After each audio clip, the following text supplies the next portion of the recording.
네, 시청자 여러분 안녕하십니까. 금요명상 다석을 아십니까 시간입니다. 오늘 또 스튜디오에는 다석사상연구회 김성원 선생님 나오셨습니다. 선생님 네, 반갑습니다. 반갑습니다. 오늘은 제29부 28장 풀이입니다. 네. 오늘의 제목은 다시 하느님께로 돌아가리라입니다. 네. 그 수를 알고 그 암대로 지키니 세상 신의 꼴 되리. 세상 신의 꼴 되어 늘 소가를 안 여인이 다시 애기로 돌아가리.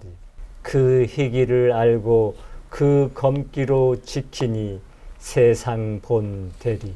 세상 본 되어 늘 소갈이 틀리지 않으니 다시 업 꼭대기로 돌아가리라. 그 번쩍 핌을 알고 그 몰려된 대를 지키니 세상 꼴 되리라. 세상 꼴 되어 늘 소갈 아주 넉넉하니 다시 등걸로 돌아가리라. 등걸 흩으면 그릇을 지으니 다스리는 이 쓰면 맡은 어른을 삼음 무로 큰 감은 썰지 않음. 네, 제목부터가 아주 감명 깊은데요. 네. 본격적으로 28장 해설풀이에 들어가겠습니다. 첫 번째입니다. 직이 웅수기장 위천하계 위천하 성덕 분리 복귀 어영아 그 억셈 수컷을 알지만 그 부드러움 암컷을 지키니 세상의 시내가 되리라. 세상의 시내가 되어 늘 소갈 안 여인이 다시 갓난 아기로 돌아가리라입니다. 네, 예수님은 이제 이런 말씀을 하셨죠. 안가품하지 마라. 네, 누가 오른뺨을 치거든 왼뺨마저 돌려대고 네. 또 재판에 걸어 속옷을 가지려고 하거든 겉옷까지도 내주어라. 네, 누가 억지로 오리를 가자고 하거든 심리를 같이 가주어라.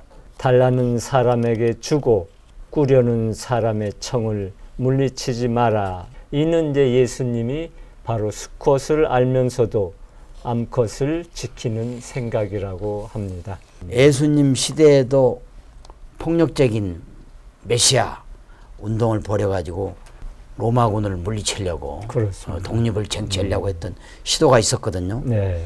또 예수님 또한 남성이기 때문에 당연히 폭력을 쓸 줄 알았겠죠. 그렇습니다. 그 인간적인 속성이라면. 그렇지만 또 그 폭력을 통해서 이스라엘 해방이 이루어지는 게 기분 나쁘지도 않았을 텐데 예수님의 삶의 목적은 참나인 얼라를 깨닫는 것을 통해, 즉 부드러움을 통해서 민족과 국가를 용성케 하자, 그런 뜻이었겠습니까? 그렇죠. 맞습니다. 그래서 예수님은 이스라엘의 임금이 되라는 그런 유혹을 물리치고 그렇죠. 쳤죠. 그래서 사람들의 그 오해와 멸시에 아랑곳하지 않고 한결같이 이제 성령으로 거듭나는 그렇습니다. 진리 운동으로만 이제 일관하셨습니다. 네. 그래서 이제 예수님은 세상의 시내가 된 것이죠. 그러니까 시내라는 것은 어린아이들도 와서 멱을 감고 그러니까 내과죠. 시내라는 게. 그렇습니다. 내과에서는. 그리고 여인네들도 와서 빨래를 할 수 있는 그런 곳이죠. 그렇죠. 그래서 한마디로 하면은 누구나 가까이 접할 수 있는 그런 서민적인 것을 이제 말한다고 보면 됩니다. 이와 관련해서 마태복음 18장 3절에도 예수님 말씀에 어린아이와 같이 되지 않으면 결코 하늘나라에 들어가지 못할 것이다, 이런 구절이 있습니다. 네, 그렇습니다. 예수님은 언제나 하나님의 아들로서 얼라를 떠나지 않았기 때문에 그래서 이제 탐진치의 삼독을 여의어 삼독이 지극히 작은 적은 어린아이로 이렇게 돌아갈 수 있었던 것입니다. 네. 예. 저는 이 글을 보면서 우리 일부 이제 함석헌 선생님 운동권 사람들이 이제 함석헌 선생님과 다성님을 이제 비교하면서 왜 다성님은 그런 민주화나 반독재 운동을 하지 않았냐 이런 거에 대해서 아주 의문을 제기하는 사람들이 있었어요. 그렇죠. 이제 이런 데에서 이제 차이가 크게 두드러지게 이제 나타나는 것이 다성님은 이러한 진리 정신을 우리 결에게 더 알리고 싶었던 것이고, 맞습니다. 이제 함석헌 선생님은 반독재, 민주화 그런 투쟁을 통해서 사회를 변혁시키고 싶었던 그런 차이가 두드러지게 나타난다고 저는 생각이 돼요. 그렇습니다. 그러니까 결국은 다석 선생님의 길은 인도의 간디 선생님과 같이 그렇죠. 결국은 진리 정신에 충실해서 비폭력 무장 정신, 그렇습니다. 즉 예수님의 길을 따라간 것이라고 할 수 있겠죠. 예. 이제 다음 구절입니다. 지기 백수 기흑 위천하식 상덕 불특 복귀어 무국. 그 밝음을 알고도 그 캄캄함을 지키니 세상이 본보기가 되리라. 세상의 본보기가 되어 늘 소가를 어기지 않으니 다시 하느님께 돌아가리라. 특히 이 수기흑이란 말은 그렇습니다. 캄캄함을 지킨다는 그대로 그렇죠. 직역을 하면 캄캄함을 지킨다는데 우리 박영호 선생님은 다석 사상으로 이것을 기도한다. 이렇게 환한 낮에는 하나님을 잊고 살지만 그렇죠. 이제 밤이 되면 흑야에는 세상이 물러가고 안 보이잖아요. 그렇습니다. 그러니까 이제 그때 하나님이 이제 다가온다는 것이죠. 그래서 기도는 밝은 낮보다는 캄캄한 밤에 하는 게 더 좋다고 합니다. 그렇습니다. 노자의 말대로 여기서는 백추의 허영을 알고서 흑야를 지켜 기도를 하여서 세상에 이제 본보기가 되신 분들이 바로 부처님이요, 예수님이요, 노자가 되는 것이죠.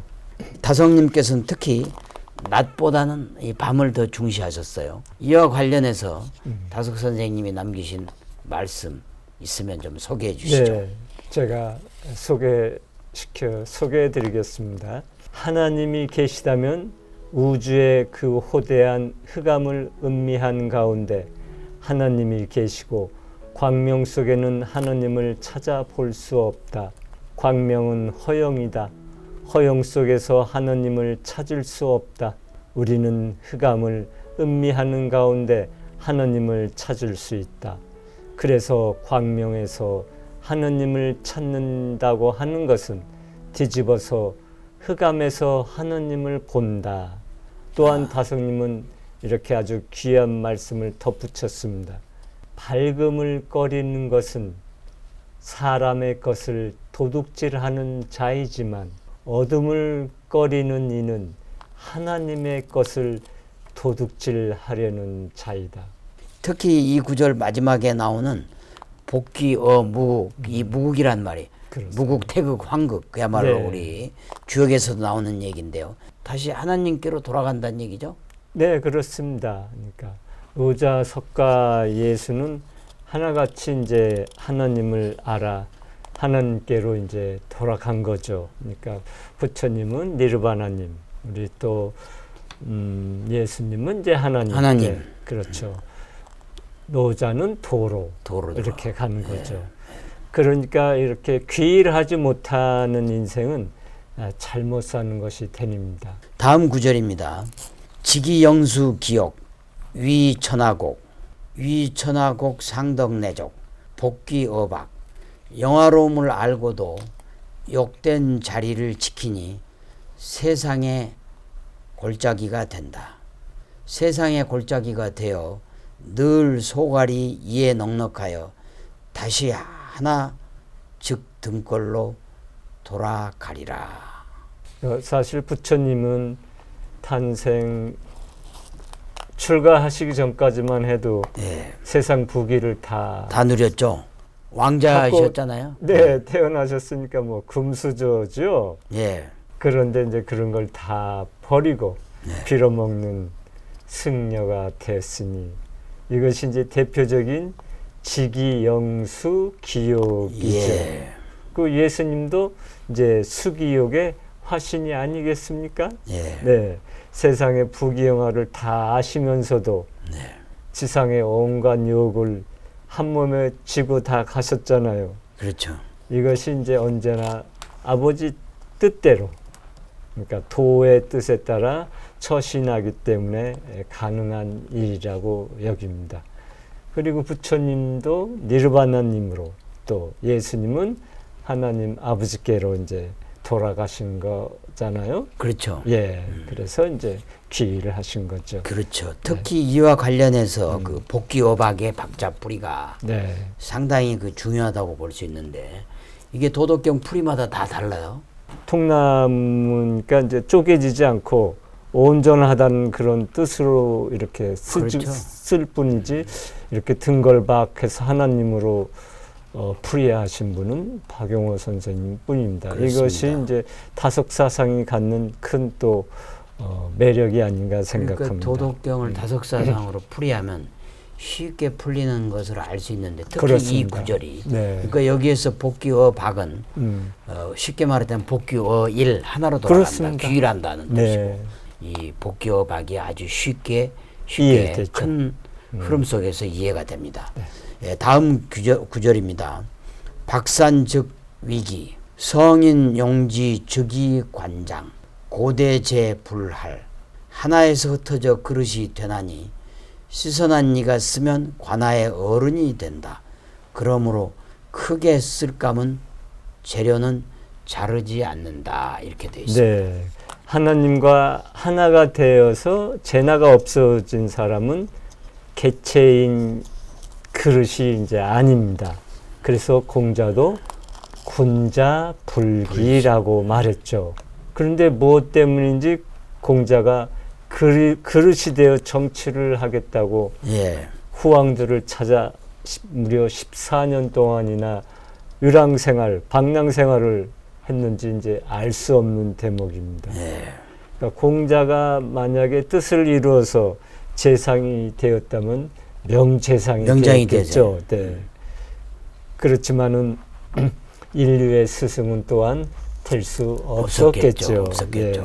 그래서 노자가 여기서 말한 큰 감, 큰 재료는 자르지 않는다. 예. 대제불할이라고 했잖아요. 예. 그래서 하느님이 이제 공자를 큰 감, 큰 재료로 이제 생각했기 때문에 세상에 명재상이랄지 예, 재상으로 쓰지 않고 시시콜콜한 세속의 재상으로 그렇죠. 쓰지 않고 인류의 스승으로 썼다. 거죠. 삼은 거다. 이렇게. 그러니까 오히려 재상이 안 된 것이 안 우리 된 것이. 인류에게는 전화위복이 돼서 전화위복이 됐죠. 2500년 넘어서까지 계속 공자의 또 사상이 이어져 오는 것이 아닌가 네. 여깁니다. 아주 오늘 28장 풀이 역시 다석사상으로 풀이하니까 명쾌하게 그렇습니다. 이해가 되는 것 같습니다. 네. 28장 풀이는 결국은 수컷의 강함보다는 암컷의 네. 부드러움을 통해서 갓난아기 즉 어린아이 같은 어레나로 손나야만이 하늘나라로 갈 수 있다는 그렇죠. 그런 말씀이 있고 네. 수기흑 즉 우리가 광명을 좋아하지만 어둠 속에서 하나님께 기도하는 것이 진정한 기도요. 그렇습니다. 그리고 도둑들은 그 뭐랄까 빛을 꺼려지만 네. 꺼리지만 네. 또 어둠을 꺼리면 그거는 하나님의 것을 것을 도둑질하는 거다라는 비유가 말하듯이 우리 인간들이 하나님께 받은 영성을 개발하고 어레나로 손나게 해서는 저녁 시간에 하늘의 별을 보면서 기도를 해야 된다. 이렇게 볼 수 있겠죠. 그렇습니다. 그리고 마지막으로 이번 28장의 하이라이트는 복귀어 박.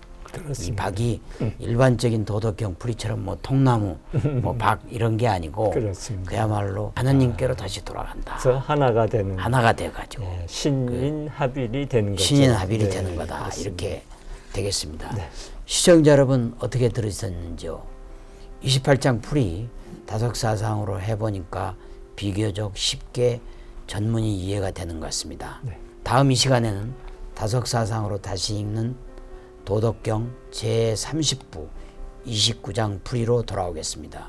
한국이 낳은 20세기의 위대한 영적 스승 다석 이용모님의 말씀으로 힐링하는 주말, 힐링하는 하루 되시기 바라겠습니다. 대단히 감사합니다.